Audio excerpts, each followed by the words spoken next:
Hello, my name is Clifton Bannerman. Today I will be talking to y'all about how to use a BVM, also known as a bag valve mask.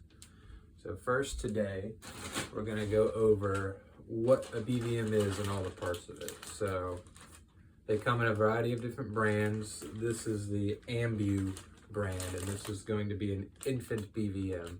Generally, BVMs will come in three sizes. You'll have an infant, a pediatric, and then an adult BVM.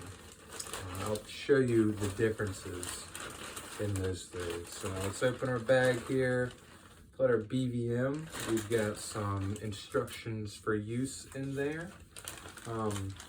You should know how to use your BVM before you use your BVM, so you shouldn't need those instructions.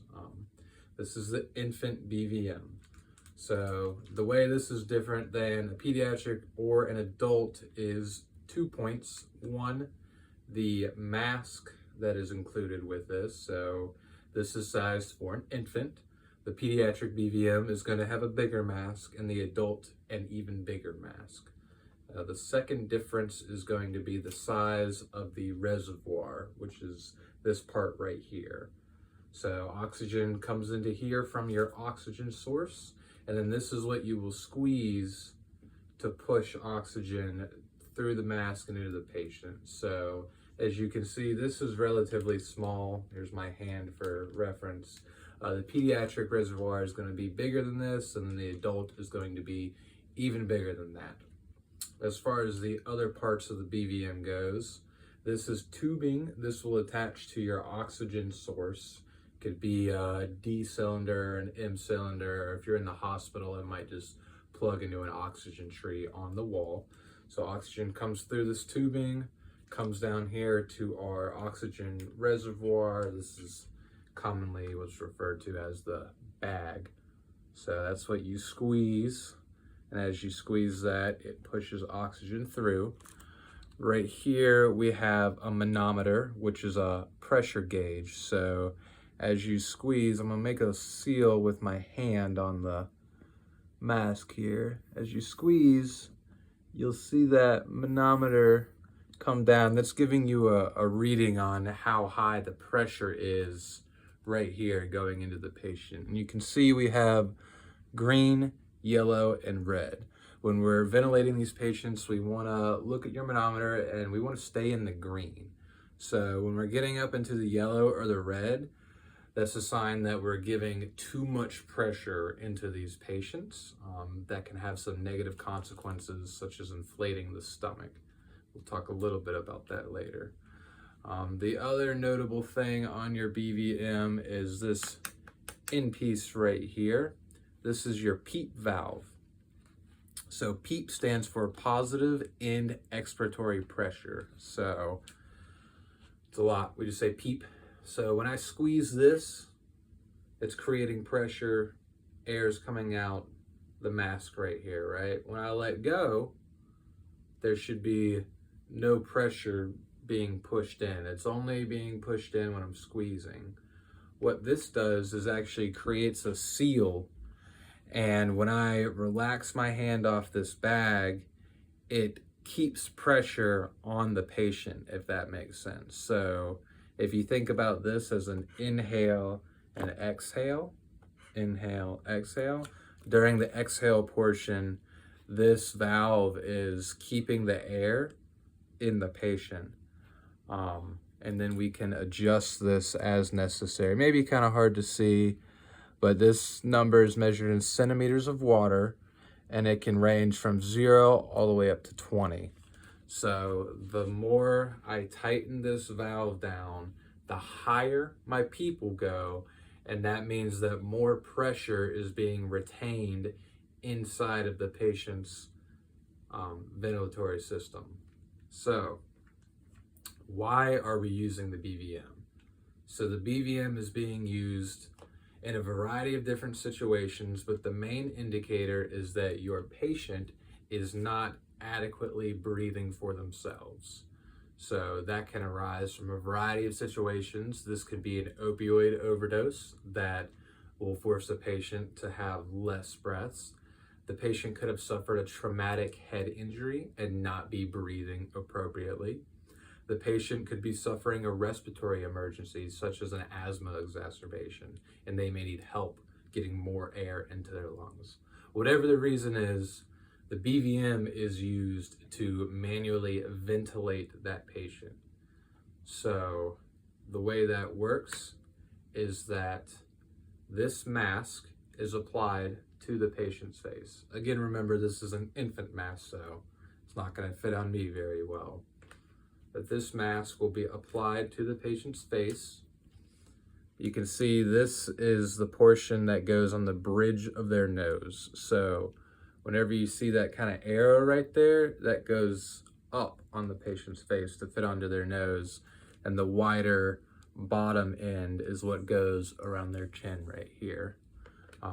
A very important part of using a BVM is ensuring that you have a proper mask seal to the patient's face. So with an infant, that should be pretty easy. I don't know many infants that have beards, right? But you never know. So a patient that has a lot of facial hair, maybe facial trauma if they got in a car wreck or a bicycle accident or something, or with our very old patients, those who have sunken cheeks, maybe patients who don't have any teeth, and that can kind of change the anatomy of the face right here. Those patients can be more difficult to get a good mask seal on.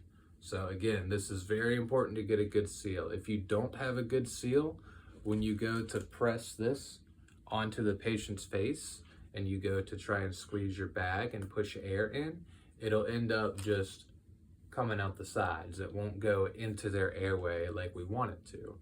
So one tip you could use to ensure a good seal if you're having trouble is to get some KY jelly or some form of petroleum jelly and dab that around this mask right here. And that jelly will help form a better seal on the skin around the patient's mouth, help create that tight seal and enable you to properly use a BVM.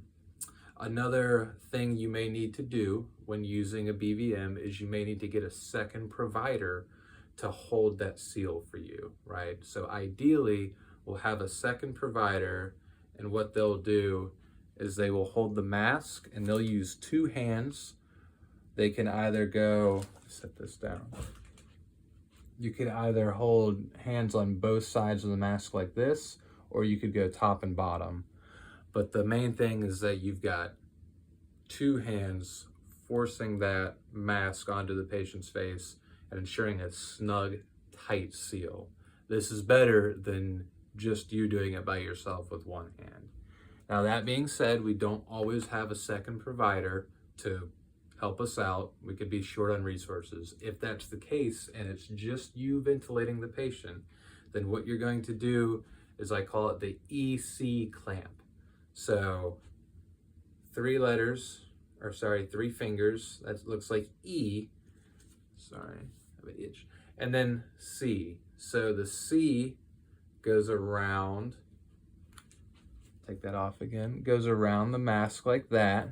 You're forming a C encapsulating a lot of the mask.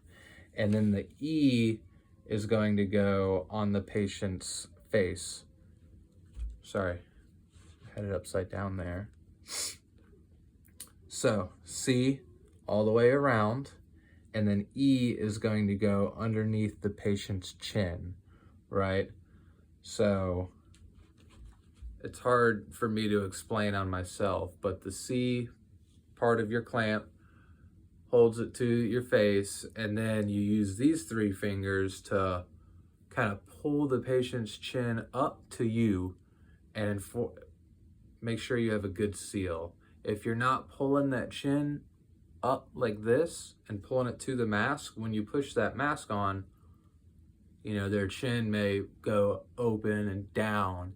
It can be harder to make a good seal. So use those three fingers to dig underneath their chin and pull it like up into place and ensure a good seal onto that patient's face. Again, this is probably the most important part of correctly using a BVM, is ensuring a good mask to face seal. Once you have secured a good seal, you can then use your BVM to ventilate the patient. Make sure this is hooked up to oxygen. That would be helpful. If we're not hooked up to oxygen, we're just using atmospheric air. Atmospheric air at sea level is 21% oxygen. So your fraction of inspired oxygen would be 21%. That's okay. Ideally, we would want a higher, what's called an FiO2, fraction of inspired oxygen. If we hook this up to an oxygen source, we can deliver 100% inspired oxygen. So once we have this hooked up to oxygen and we have a good mask seal, we're now going to ventilate our patient. So what we'll do is we will just squeeze this bag. When you squeeze this bag, it creates positive pressure within this system, forcing air to go through this and then down into your mask. Since your mask is firmly placed on the patient's face, it will push air through their oropharynx and their nasopharynx and into their lungs. As far as how hard do you squeeze this, we don't want to crush this whole thing. We want to do a nice, easy squeeze. I always tell my students that you're just using your thumb and then 2 fingers, especially with an infant, where just little squeezes is all we're doing. If we squeeze really hard and really fast, that can have bad outcomes for the patient. So it can cause trauma in their lungs, and it can also force air, instead of going into the lungs, it will go into their esophagus and into their stomach. That can be bad for the patient. So as far as how do you know when to stop squeezing your bag, remember, nice and easy, and you're looking for a chest rise in the patient. So when you have this applied and you squeeze the bag, you squeeze it over the span of about 1 second. So not a half a second, 1 second, nice and easy. And you look for the rise in that patient's chest. Once you see that the chest is rising up, you can stop. You'll see the chest fall back down. The rate for ventilation depends on the type of patient. So, and it can also depend on the situation. During a cardiac arrest, for example, if this is an infant, I'm going to be squeezing this BVM once every 2 to 3 seconds. If this was an adult, it would be every 5 to 6 seconds. Different situations can call for different ventilatory rates, so you just need to refer to your specific company protocol for the type of patient that you have. For example, if this was an asthma exacerbation and I was just assisting the patient with their ventilations, I would be watching their chest, and every time they breathe in, I would be breathing with them to help push more air in there. Whereas if the patient was in full respiratory arrest and was not breathing at all, I would be in charge of breaths. I would be counting off every 2 to 3 seconds or 5 to 6 seconds for an adult. So again, just refer to your local protocol for the rate at which you should squeeze this bag. And again, we are going to make sure that we're not squeezing this very hard, nice and easy. We're going to make sure we have a good mask seal. So if that's one provider, you'll be using the EC clamp technique to hold this onto the face. If you have a second set of free hands, let's get that second person, and their only job is going to be to stand there or sit and hold that mask onto the patient's face and ensure a good, proper seal. Remember, we need to hook this up to oxygen, ideally a large source of oxygen, because you can blow through a lot of oxygen pretty quick with this. If you're not hooked up to oxygen, you're still providing some benefit, but remember, atmospheric air is only 21% oxygen, so that's not as much as 100%, which is where we would want to be, right? Remember, this can be applied to a variety of different patients. It could be a trauma patient, it could be an overdose patient, this could be a respiratory patient. The main thing is that the BVM is used on patients who do not have sufficient respiratory drive. They are not breathing adequately, not moving enough air in and out of their lungs. So The point of this is to assist them move air into and out of their lungs. So by squeezing this, you're creating positive pressure, pushing air into the lungs, so that way oxygen can go into the body and carbon dioxide can come out of the body.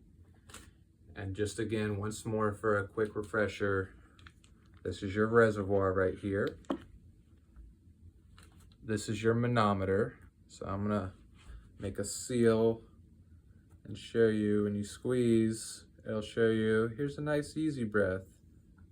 See how little effort that takes?